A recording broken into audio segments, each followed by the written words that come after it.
This time, ikakabit ko naman itong chandelier ko, pero hindi ko talaga alam kung saan siya magandang ipwesto. Kaya tara, samahan niyo muna ako. Unang spot na natipuhan ko dito sa aming napakaliit na dining area. And maganda sana kung hindi siya nakadikit sa wall. Kaya lang, wala naman kaming kahit anong kahoy na pwede para nakaangat siya or hindi siya nakadikit sa pader.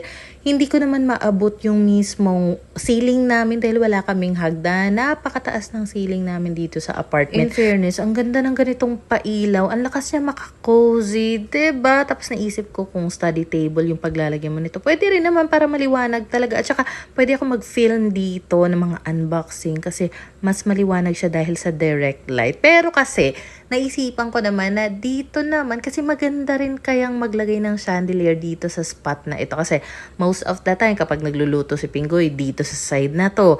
Kapag nagfi-film ako ng mga anything related sa kusina, dito ako nagpupwesto. O kita mo, ang ganda. Ganito kasi siya pag walang ilaw. And then after mailawan, ganito. O diba? Ang ganda talaga. Ewan ko, pero na-appreciate ko talaga dyan.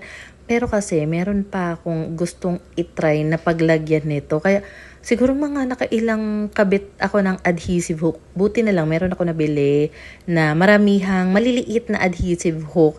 So, ayan, renter-friendly naman yung mga ganitong adhesive hook. And dito naman yung last spot na natipuhan kong ikabit siya. Feeling ko talaga, gusto ko lahat ng mga pinagkabitan ko, merong kanya-kanyang chandelier. So, kailangan ko ng 3 chandelier, ganun. Pero kita mo, ang ganda rin, 'di ba? So, by the way, ang nangyari kasi dito, meron niyang separately yan ha.